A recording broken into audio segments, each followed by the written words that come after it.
My name is Melissa Carter. I'm 34 years old, a senior marketing analyst at TechVision, and a single mother to an incredible 7-year-old girl named Sophia. If you had asked me 6 months ago whether modern tech companies still discriminated against single mothers, I would have said no. Naive of me. 5 years ago, when I joined TechVision, I was desperate for an opportunity. Mark, Sophia's father, had decided he wasn't ready to be a dad when our daughter was just 2 years old. He disappeared from our lives as if he had never existed. No child support, no visits, no phone calls, just me and my little girl against the world. TechVision seemed like a dream.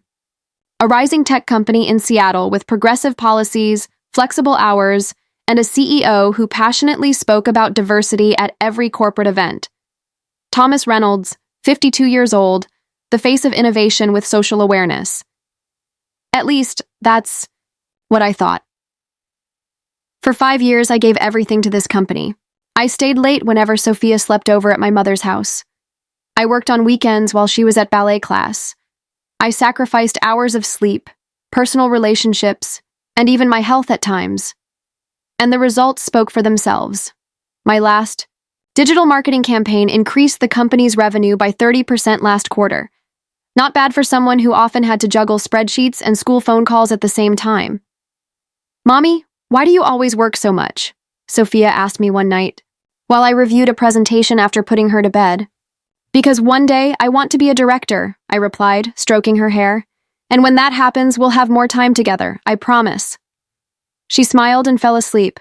I kept working until 2 a.m. Then, the opportunity finally came. Director of Digital Marketing, the position I had dreamed of since joining the company. My immediate boss encouraged me to apply, saying I was the obvious choice. My colleagues congratulated me in advance. Even David Cooper, another senior analyst on the team, admitted that I deserved it more than he did. "You've practically reinvented our department, Mel," he said over lunch. "That job has your name on it." I meticulously prepared for the selection process. I studied the company's numbers, created a strategic plan for the next 2 years, and practiced responses to possible interview questions, all while taking care of Sophia, who had just started 2nd grade. On the day of the final interview, with the executive committee, fate decided to test my limits as a single mom once again. I woke up to find Sophia running a fever, 101.3 degrees. "I'm fine, Mommy," she insisted, even with her flushed face and teary eyes. "You can go to work." My mother agreed to stay with her, assuring me it was just a cold. Still, I left detailed instructions, medications, and promised to check in every hour. I arrived at the interview 15 minutes early, determined not to let my personal life interfere with this crucial moment. The committee consisted of Thomas Reynolds, the CEO, Vanessa Lee, the HR director, and 2 board members I hadn't met personally. The interview started well, with questions about my recent campaign and my vision for the department. "Your results are impressive, Melissa," Thomas said as he reviewed my portfolio. "We rarely see this kind of quarterly growth." I was about to respond when my phone vibrated. Normally, I would have silenced it completely, but as a single mother, I always kept it on vibrate for emergencies. I apologized and quickly checked. It was Sophia's school. My heart raced. "Excuse me for a moment," I said politely. "It's my daughter's school. It might be important." I briefly stepped out and answered. The school nurse's voice sounded alarmed. "Miss Carter, Sophia is having an asthma attack. We've administered her inhaler, but the symptoms aren't subsiding as they should." My mind switched to calculated crisis mode, something single mothers learn to develop. I took a deep breath, confirmed I was on my way, and returned to the interview room. "I sincerely apologize," I said, mustering the firmest voice I could manage. "Daughter is having a medical emergency, and I'll need to leave right after we finish. I can stay for another 15 minutes if that's okay with you." I noticed glances being exchanged among the committee members. Thomas furrowed his brow for a second but then nodded. "Of course, Melissa. We'll wrap this up as quickly as possible." I answered the remaining questions with precision and calmness, even though my mind was split between my responses and my daughter's health. I presented my strategic plan, addressed objections, and wrapped up with a summary of my commitment to the company. "I appreciate everyone's understanding," I said at the end. I'll be available by phone this afternoon if any further questions come up. I left in a hurry, took an Uber to Sophia's school, and drove her straight to the emergency room. 3 hours, 2 nebulizer treatments, and a corticosteroid prescription later, we were back home. While Sophia rested, I worked remotely, ensuring that my personal crisis did not affect my work deliverables for the day. That evening, I sent an email to Thomas and Vanessa, once again thanking them for their understanding and updating them on Sophia's condition. The reply came only from Vanessa. Health comes first. We hope she gets better soon. Over the next 2 weeks, I continued performing my duties while caring for Sophia. The decision about the promotion was set to be announced on Friday. I felt confident. My track record spoke for itself. The interview had gone well despite the interruption, and my strategic plan had received praise from other executives. When the day arrived, I received an email from Vanessa requesting my presence in her office. I walked in with my heart racing, expecting the news that would change my career. Melissa, thank you for coming, Vanessa said, her expression unreadable. Thomas would like to speak with you about the digital marketing director position. We walked into his office where I found not only Thomas but also David Cooper. Something was wrong. Melissa, I appreciate your interest in the position, Thomas began. Your contributions to TechVision have been valuable. The way he phrased it raised a red flag. Have been, instead of are, or will continue to be. A subtle but revealing past tense. After careful consideration, we have decided that David Cooper will be our new digital marketing director. The floor seemed to vanish beneath me. David looked almost embarrassed, avoiding my gaze. I understand, I managed to say, my voice betraying only the slightest tremor. May I ask what the deciding factors were? Thomas shuffled some papers on his desk, clearly uncomfortable. David has demonstrated greater availability and commitment to the company's needs during this crucial expansion period. Availability. The word echoed in my mind like a sentence. Thomas, with all due respect, my results and experience significantly surpassed David's. My last campaign increased revenue by 30%. I have never missed a deadline, even while balancing family responsibilities. Thomas cleared his throat. Can we speak in private, Melissa? David quickly exited, still avoiding eye contact. Once the door closed, Thomas finally revealed what he truly thought. Melissa, you're brilliant. There's no doubt about that. But let's be honest. A single mother has responsibilities that could interfere with the level of dedication this role requires. We simply can't fully rely on someone who might need to leave at any moment, like what happened during the interview. His words hit me like a slap. There it was, plain and direct. The discrimination I had naively believed no longer existed in modern companies. My daughter had a medical emergency, I replied, my voice now firm despite the rising anger. And, even so, I finished the interview professionally and continued working remotely that same day. I understand, but this position requires a level of availability that apparently is only possible for men or women without children, I interrupted, unable to contain my indignation.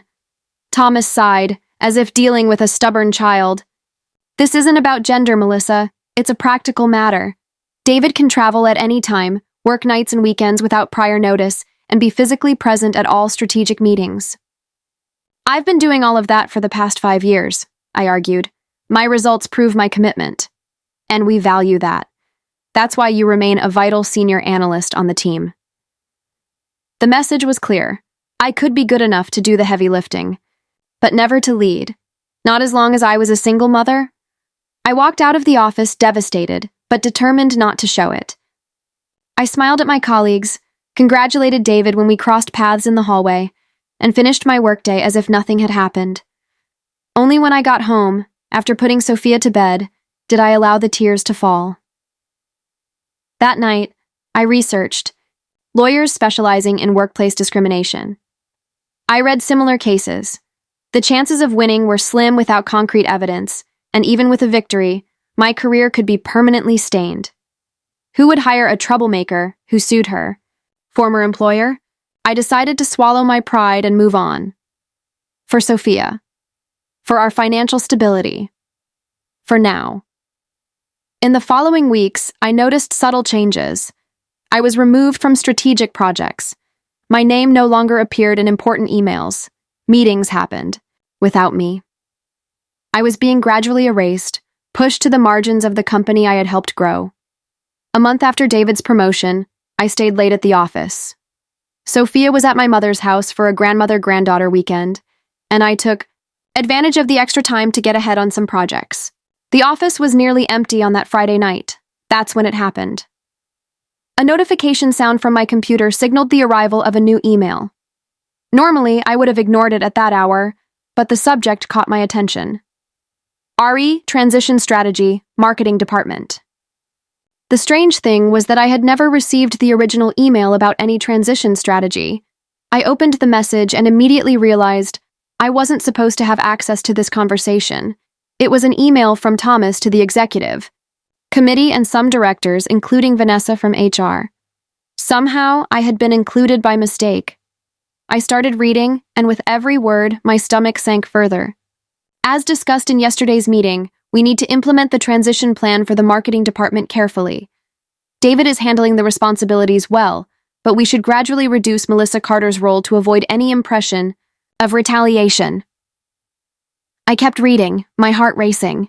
Although her work has been exemplary, I stand by my position that single mothers represent a significant operational risk in leadership positions.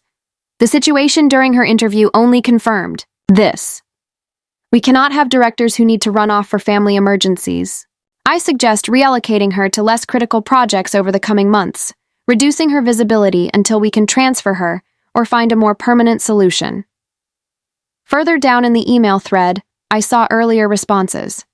Thomas had written before, "Need to be extremely careful with the official documentation regarding this decision. Use terms like alignment with strategic vision and suitability for leadership profile, never personal factors." The lawyers were clear about the risks of discrimination. I read the email 3 times to make sure I wasn't imagining things. It was real, black and white, explicit proof of the discrimination I had suffered. My first instinct was to forward the email to my personal account, which I did immediately. Then I took screenshots of the entire conversation. I closed my laptop and sat in the silent office, trying to process what I had just discovered. The initial anger quickly gave way to something colder and more calculated. I had the perfect evidence for a discrimination lawsuit. I could ruin Thomas's career and possibly secure a substantial settlement. But then I thought about Sophia, about our rented apartment, about her health insurance tied to my job, about how a long, exhausting lawsuit would affect our lives. And more importantly, how would this impact my career in the long run? Being labeled as the one who sued her boss could close doors forever. I drove home that night with my mind in turmoil. I couldn't sleep, tossing and turning as I replayed my options over and over again. The next morning, instead of consulting a lawyer, I made a different decision. I would use this information strategically. The email was just the beginning.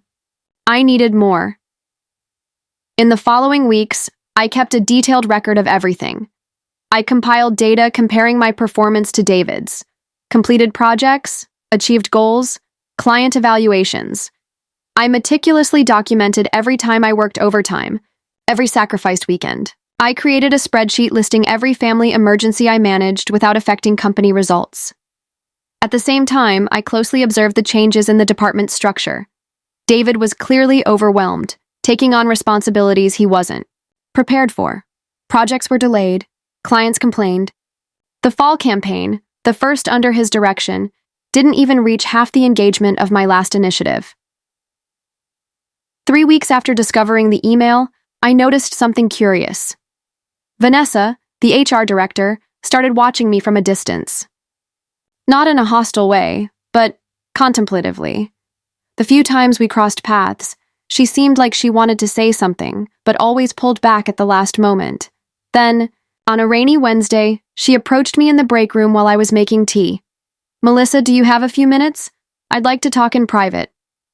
I followed her into a small meeting room, expecting yet another update about role realignments, or some other euphemism for demotion. "Close the door, please," she requested, checking the hallways to make sure no one was watching us. When we sat down, Vanessa looked nervous, something unusual for someone normally so composed. "What I'm about to say needs to stay between us," she began, her voice barely above a whisper. "I know about the email you received by mistake." I kept my expression neutral despite my surprise. "I don't know what you're talking about." "Melissa, I was the one who added your name to the recipient list," she confessed. "It wasn't a mistake. That completely caught me off guard." "Why?" Vanessa took a deep breath. "Because I'm tired of seeing this happen over and over again. Because I went through the same thing 8 years ago at another company. I was passed over for a promotion when they found out I was a single mother." She paused, glancing at the door again before continuing. "There's a pattern at Tech Vision that I've been quietly documenting. You're not the first woman with children to be pushed aside, regardless of performance. Thomas keeps up a progressive front for the outside world, but internally..." "Why are you telling me this now? Why didn't you defend me during the selection process?" "I tried, behind the scenes," she assured me. "But Thomas has the support of most of the executive committee. We need something bigger to change things. And that email? It's just the tip of the iceberg. I have more documentation, Melissa. Similar cases, problematic comments in performance, reviews, a consistent pattern of discrimination against mothers, especially single mothers." Vanessa hesitated. "I've always wanted to do something about it, but I was afraid of losing my job. I still am. But when I saw what they did to you, the top performer in the department..." I stayed silent for a moment, processing everything. "So what do you suggest?" "The board of directors," she answered without hesitation. "Specifically, Eleanor Richmond. Do you know her?" I shook my head. "Eleanor is 63, one of the few women on the board. She built her career fighting constant discrimination. She's known for her commitment to inclusion policies and has opposed most of Thomas's HR-related decisions. More importantly, she's a survivor, just like us." "And you think she'd listen to me?" "I'm sure of it. But we need to be strategic. The board's quarterly meeting is in 2 weeks. Thomas always invites a few employees to present successful projects. If we can get you to be one of them..." At that moment, a plan started to form in my mind. It wouldn't be a direct accusation or an immediate legal battle. It would be something more sophisticated. "I need to present my last campaign," I said, thinking out loud. "The one that exceeded all engagement expectations." Vanessa smiled for the first time. "Exactly. And coincidentally, I'm the one who suggests the names to Thomas for these presentations." Over the next 2 weeks, Vanessa and I met discreetly outside the office, refining our strategy. She shared documents with me showing how other mothers had been systematically excluded from growth opportunities within the company. In return, I showed her my detailed comparative analysis between my performance and David's. "This is perfect," she said, reviewing my data. "Undeniable facts." At the same time, I continued working with excellence just as I always had. The difference was that now I had a purpose beyond daily deliverables. Every report, every presentation, every idea was meticulously documented, creating a trail of evidence proving my indispensable contributions. At home, Sophia noticed the change in my demeanor. "You're different, Mom," she commented over dinner a week before the board meeting. "You seem stronger." I smiled, touched by her perceptiveness. "What do you mean, sweetheart?" "I can't explain," she shrugged. "Before you seemed sad when you came home from work. Now you look determined." "I'm facing a challenge at work," I explained simply, "and I've realized that I'm stronger than I thought." "You've always been strong," my 7-year-old daughter said with a wisdom that moved me. "That's why we're doing just fine, just the two of us." That night, as I watched her sleep, I renewed my determination. I wasn't just fighting for myself, I was fighting for her, so that Sophia could grow up in a world where her professional value would never be diminished for being a woman or, one day, a mother. 2 days before the board meeting, I received the official email. I had been selected to present the results of my latest marketing campaign. The message came with a personal note from Thomas. "Melissa, we're counting on you for a brief and objective presentation. Strictly about the campaign results, no deviations into other topics. Eleanor Richmond will be present, and she is strict about timing. 10 minutes, no more, no less. That last remark, about Eleanor, felt almost like a warning, as if Thomas suspected I might try to make direct contact with her. I replied with a simple, "Understood. I'll deliver a concise, results-focused presentation." On the morning of what I be why. The board meeting, I dropped Sophia off at school with an extra tight hug. "Wish me luck today," I told her. "You don't need luck, Mom," she replied with that smile that brightened my darkest days. "You have superpowers, remember?" I smiled, recalling our old game. When she was younger and asked how I managed to work and take care of her alone, I'd tell her that single moms had secret superpowers. That's right, I have superpowers. I arrived at the office an hour earlier than usual. My presentation was flawless. Clear data, elegant charts, and a compelling narrative on how my innovative approach had connected the brand to a younger audience, resulting in a 30% increase in quarterly revenue. But inside my folder was another presentation, one that Thomas had definitely not approved. At exactly 10 a.m., I walked into the board's grand meeting room. The energy was palpable. 7 board members seated around a polished mahogany table, including Eleanor Richmond, a woman with silver hair and impeccable posture who exuded authority. Thomas led the meeting, presenting the company's overall results before moving on to specific project reports. When my turn came, I was introduced with a brief statement. And now, Melissa Carter will present the results of the summer campaign, which delivered remarkable performance. I stood up, feeling the weight of the moment. It all came down to this. I smiled politely at everyone and began my presentation exactly as planned. "Good morning, everyone. It is an honor to be here. I will be sharing the results of our digital campaign from the last quarter, which significantly exceeded our initial projections." For the next 8 minutes, I meticulously presented the campaign data. I remained professional, articulate, and precise. Thomas seemed to gradually relax as he saw that I was strictly following the expected script. As you can see in the final chart, we achieved 130% of our engagement target with a budget that was 15% lower than originally planned, I concluded, exactly within the allotted time. There were a few nods of approval around the table. Eleanor Richmond made a note in her notebook. "Thank you for your attention. Any questions?" Eleanor raised her hand. "Yes, I have a question. These results are truly impressive, Ms. Carter.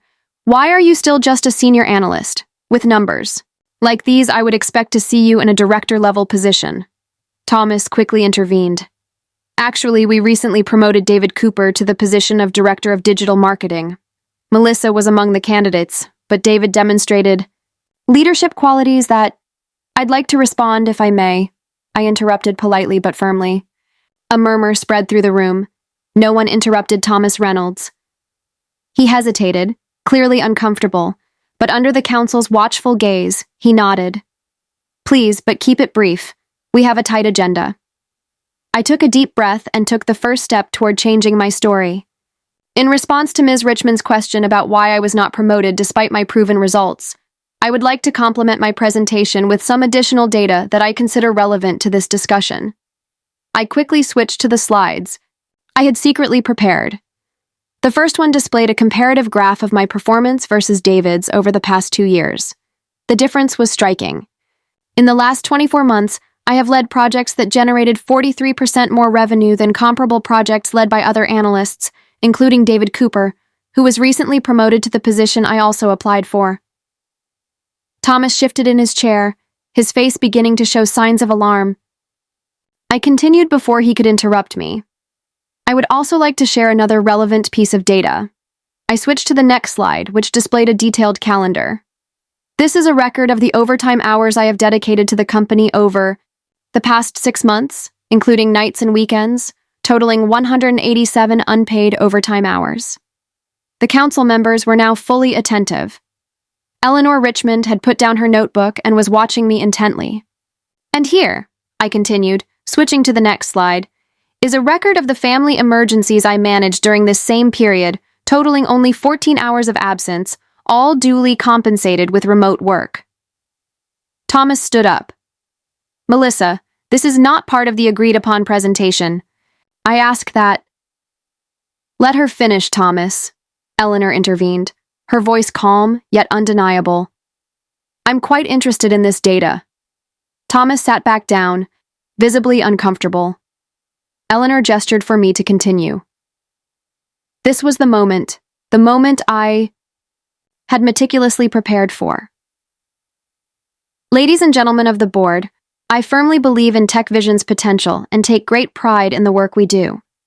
For that very reason, I feel compelled to bring to your attention a systemic issue that not only threatens this company's stated mission of promoting diversity and inclusion, but also exposes it to significant legal risks. I switched to the final slide. It was Thomas's email, displayed in its entirety, with the most critical parts highlighted in yellow. Single mothers pose a significant operational risk in leadership positions. We can't have directors who need to run off for family emergencies. Site alignment with the strategic vision and suitability for leadership profile, never personal factors. A heavy silence filled the room. Thomas visibly paled. Some board members exchanged incredulous glances. Eleanor Richmond was the first to break the silence. She adjusted her glasses and looked directly at Thomas. Is this authentic? She asked, her voice calm but carrying an intensity that filled the room. Thomas adjusted his tie, clearly uncomfortable. Eleanor, this email was taken out of context. We were discussing operational availability, not— The question is simple, Thomas. Eleanor interrupted him. Is this email as presented authentic? Did you write it? He hesitated, then reluctantly nodded. Technically, yes, but— No buts, she cut him off again. We'll discuss the context in a moment. She turned to me. Ms. Carter, how did you gain access to this email? I was accidentally included in the recipient list of a reply to this thread, I explained, keeping my voice firm and professional. The original email was not addressed to me. At that moment, Vanessa stood up from her seat at the side of the room. Excuse me, but I need to clarify something. It wasn't an accident. Thomas turned sharply toward her. What? I intentionally— added Melissa to that reply. Vanessa continued, her face pale but determined. After documenting a consistent pattern of discrimination against employees who are mothers, especially single mothers, I decided it was time for the truth to come out. She walked over to the table, placing a folder on top of it. Here are 5 similar cases that occurred in the past 2 years. Highly qualified women with exemplary performance who were passed over for promotions or removed from important projects shortly after revealing their pregnancy or parental responsibilities. The atmosphere in the room shifted drastically. Thomas looked like a cornered man, while the board members silently examined the documents Vanessa had distributed.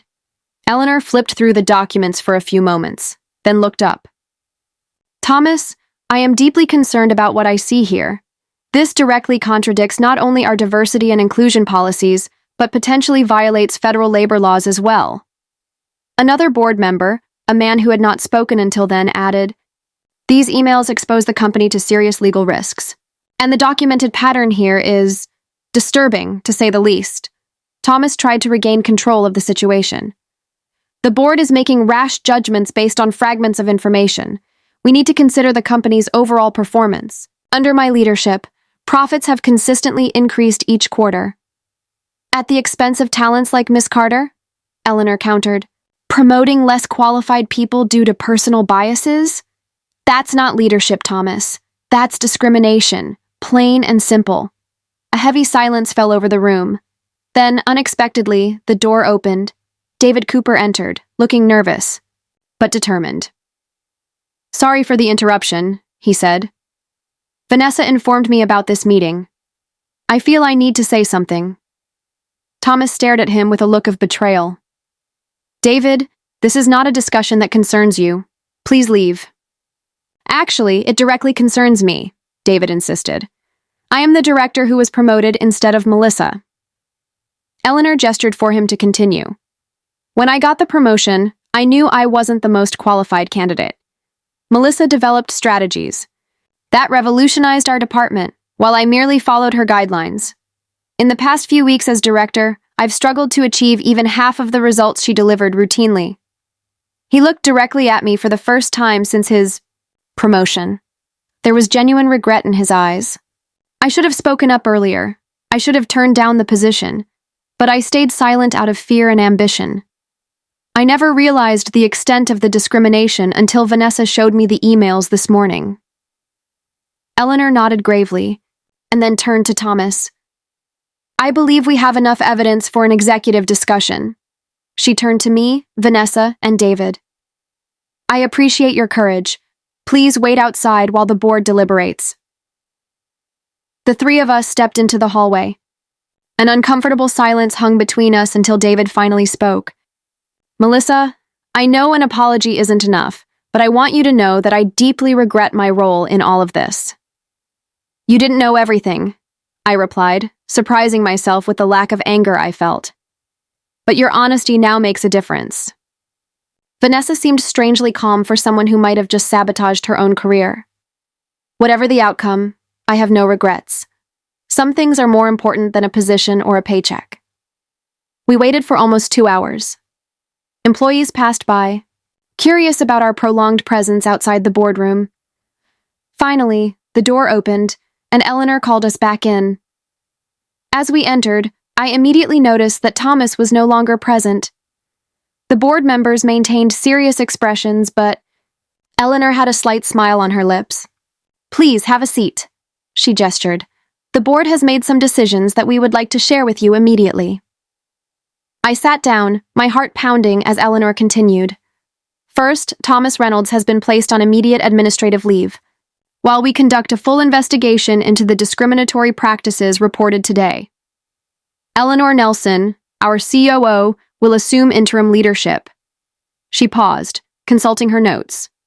Second, the board has unanimously voted to create a new department, Marketing and Social Innovation. This department will merge digital marketing with social impact initiatives, corporate responsibility, and inclusive workplace policies. Eleanor looked directly at me. Melissa Carter, we would like to offer you the position of director of this new department with full autonomy to implement flexible work policies that could serve as a model for the entire company. I was momentarily speechless. It was more than I had ever expected. As for you, Mr. Cooper, Eleanor continued, turning to David, we recognize your honesty today. We would like you to continue as Director of Digital Marketing, working closely with Melissa's department. Your willingness to admit mistakes demonstrates the kind of integrity we value. David nodded, visibly relieved. Thank you for the opportunity. I won't waste it. And Vanessa, Eleanor turned to our unlikely ally. The board was impressed with your courage, even while acknowledging that your methods were unconventional. We would like you to lead a task force to review all of the company's HR policies, focusing on eliminating bias and fostering true inclusion. Vanessa smiled for the first time that day. It would be an honor. Eleanor stood up, signaling that the meeting was over. There will be many changes in the coming weeks. We are counting on the three of you to help transform TechVision into a genuine example of an inclusive workplace. As I walked out of the room, I felt a mix of emotions that I could barely process. Relief, vindication, pride, but most of all, a deep sense that something important had changed, not just for me, but potentially for many others in the same situation. In the following weeks, the transformation was swift and profound. The first thing I did as director was implement flexible work policies in my department, customized schedules, remote work options, and an emergency time bank, structures that allowed all employees, especially parents, to balance work and personal life without sacrificing either. The internal investigation confirmed what we already knew. There was a systematic pattern of discrimination against mothers in the company, particularly in leadership positions. Thomas ended up resigning before the official conclusion, thus avoiding the embarrassment of a formal termination. The most surprising outcome was the impact on productivity metrics. Contrary to Thomas's biases, my department quickly became the most efficient in the company. People worked with more focus and dedication when they felt that their personal lives were respected. We achieved 115% of our goals in the first quarter under my leadership. The secret is simple, I explained, during a company-wide presentation 6 months later. When you respect people as whole human beings, not just as employees, they respond with loyalty and excellence. Our approach gained attention from local media, then national outlets. I was invited to give talks on inclusive leadership and flexible work policies. TechVision, once known only for its products, was now a benchmark in progressive labor practices. A year after that fateful board meeting, I sat in my new office, reviewing the quarter's results. Eleanor Richmond had become my mentor and a fierce advocate for me on the board. David and I had developed a productive partnership, with him finally growing into the leader he had always had the potential to be. A notification popped up on my computer. The sender was anonymous, with the subject line, "Thank you." Intrigued, I opened the message. "Dear Melissa, you don't know us personally, but we wanted to thank you for transforming our professional lives. We are a group of 17 single mothers and fathers working at TechVision. Before your courageous action, many of us were considering giving up our careers due to the impossible pressure of balancing work and family. Thanks to you, we can now thrive professionally without sacrificing our children. Some of us have recently been promoted, something we never believed was possible before. You didn't just change policies, you changed mindsets. Thank you for showing that being a single parent is not a professional limitation, but rather a testament to strength, resilience, and management skills that any company should value. With eternal gratitude, the single parents of TechVision." Tears blurred my vision as I finished reading. I took a deep breath, feeling a profound sense of fulfillment that went far beyond titles or salaries. That evening, as I walked home, I stopped by Sophia's school to pick her up.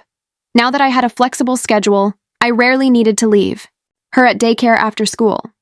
It was one of the many small victories that made all the difference in our lives. "How was your day, Mommy?" she asked, jumping into my arms. "It was a good day, my love," I replied, holding her hand as we walked. "I helped some people today." "With your superpowers?" I smiled, thinking about the journey of the past few months. "Yes, with my superpowers. And do you know what the greatest superpower of all is?" "What?" she asked, her eyes wide with curiosity. "Not being afraid to fight for what's right." Sophia considered this for a moment, then nodded seriously. "When I grow up, I want to have superpowers like yours." I squeezed her tiny hand in mine. "You already do, my love. You already do." As we walked home under the orange evening sky, I reflected on how much had changed. I had lost a promotion for being a single mother, that was true. But what I gained in return, respect, purpose, the chance to make a real difference, was worth infinitely more. Some losses aren't losses at all. They are just necessary detours on the path to a much greater victory.